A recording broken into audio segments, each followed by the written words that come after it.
Hello everyone, welcome back to my channel. Hope you are all doing great. In this video we will talking about a very beautiful and very easy to grow plant called Madhukamini. Madhukamini plant also known as orange jasmine. तो आज हम बात करने वाले हैं मधुकामिनी plant के बारे में। तो चलिए स्टार्ट करते हैं।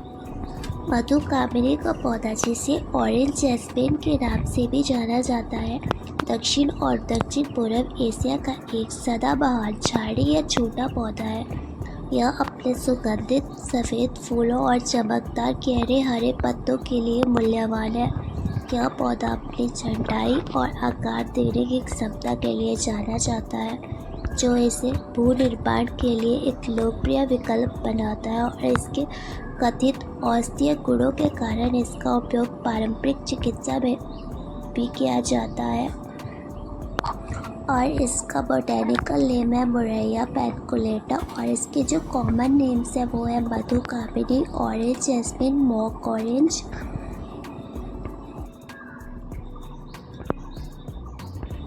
आमतौर पर घर में रखने के लिए एक अच्छा पौधा माना जाता है। मधुकामिनी को खासकर एशियाई संस्कृतियों में यह अपने सुगंधित सफ़ेद फूलों के लिए जाना जाता है और अक्सर इसे सकारात्मक ऊर्जा, प्रेम, समृद्धि से जोड़ा जाता है। ये फूल विभिन्न धार्मिक समारोहों में भगवान शिव को भी चढ़ाए जाते हैं। यह बहुत ही खूबसूरत हरा भरा प्लांट होता है और यह समर का परमानेंट फ्लावरिंग प्लांट होता है और इसकी पत्तियां भी बहुत ज़्यादा आकर्षित होती है।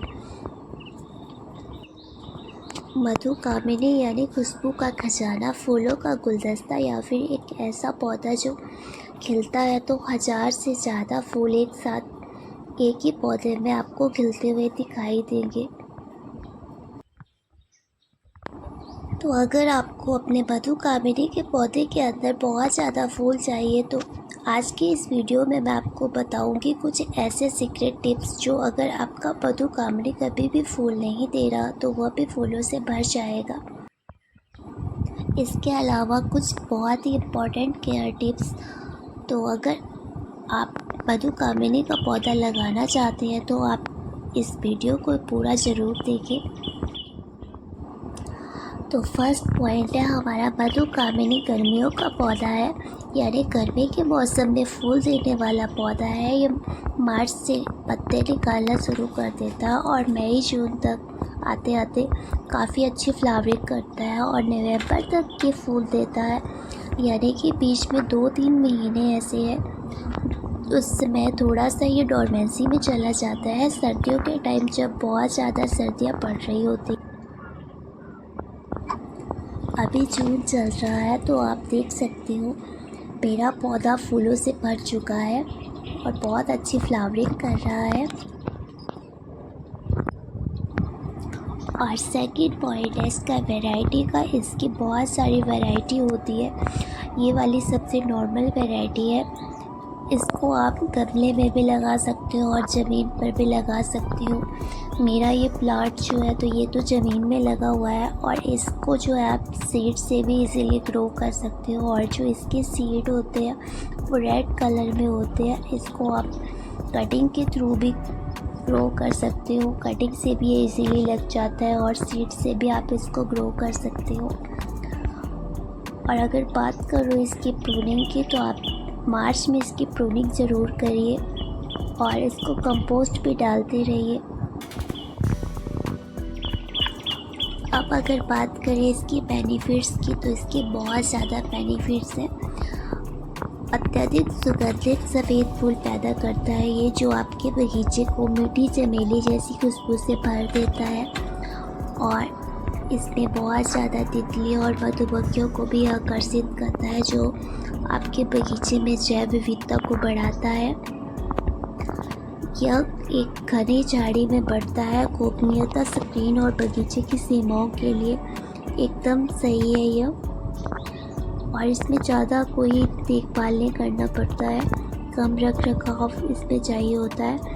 न्यूनतम देखभाल के साथ ये पनपता है, जो इसे शुरुआती और विशेषज्ञ माली दोनों के लिए आदर्श बनाता है।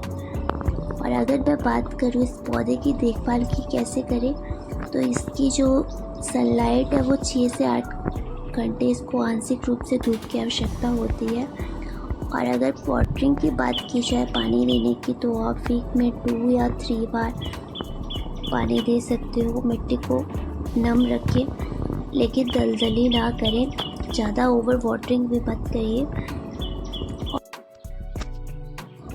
और अगर मिट्टी की बात की जाए तो अच्छी जल निकासी वाले खाद या कार्बनिक पदार्थ से समृद्ध उपजाऊ मिट्टी को प्राथमिकता दें आप। और अगर बात करी जाए इसकी खाद की, तो फूल उगाने के लिए हर महीने वर्मी कंपोस्ट, बोन मील या नीम पाउडर का उपयोग आप जरूर करिए।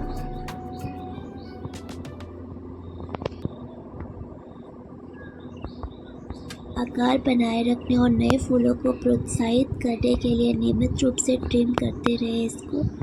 और कीटों को प्राकृतिक रूप से दूर रखने के लिए जैविक नीम तेल का स्प्रे भी जरूर करते रहें आप।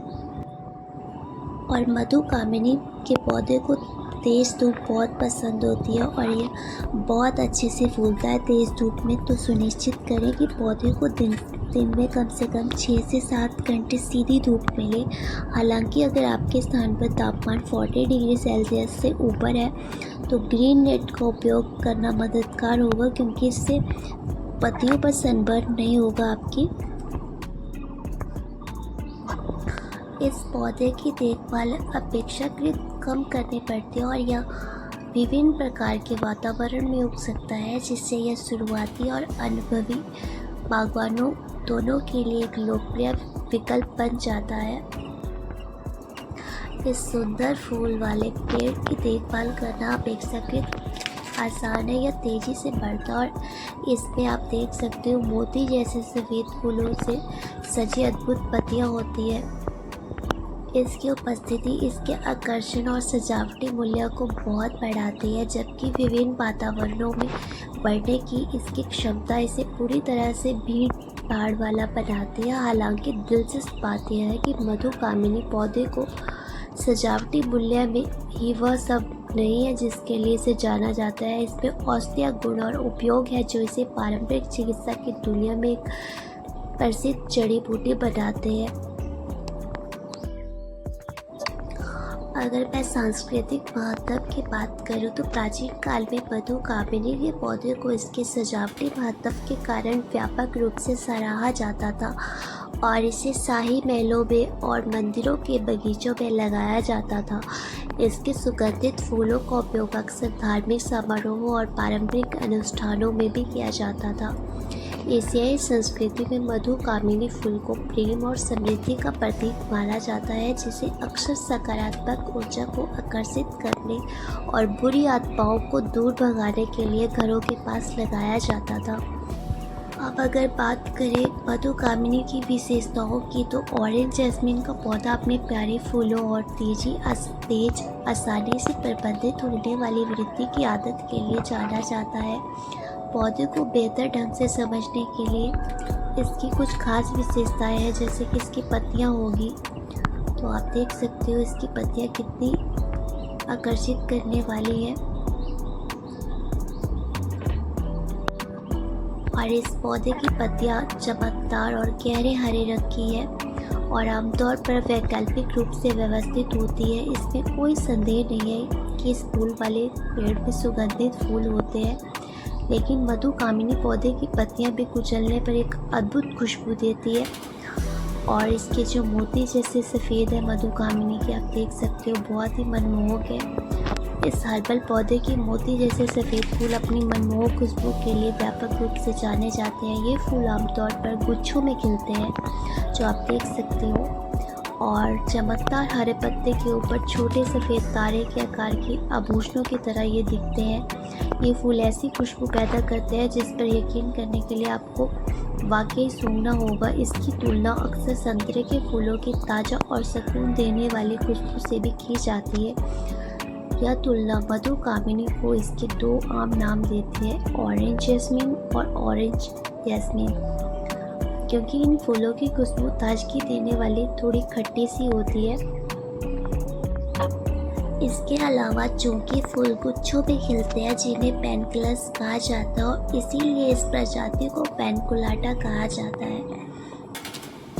फूल आने के बाद मधुकामिनी का पौधा अक्सर अपने छोटे और जीवंत बेरी जैसे फलों का उत्पादन और गर्भ से प्रदर्शन कर सकता है। ये फल चमकीले लाल नारंगी रंग के होते हैं जो पक्षियों और अन्य वन्य जीवों को आकर्षित करते हैं। हालांकि ये फल आमतौर पर हमारे द्वारा नहीं खाए जाते हैं और अक्सर इन्हें केवल सजावटी रूप से देखा जाता है। कुछ जगह पर इनका उपयोग अभी भी जैम और प्रिजर्वर बनाने के लिए किया जाता है। इसके अतिरिक्त वे विभिन्न औषधीय गुणों के लिए जाने जाते हैं।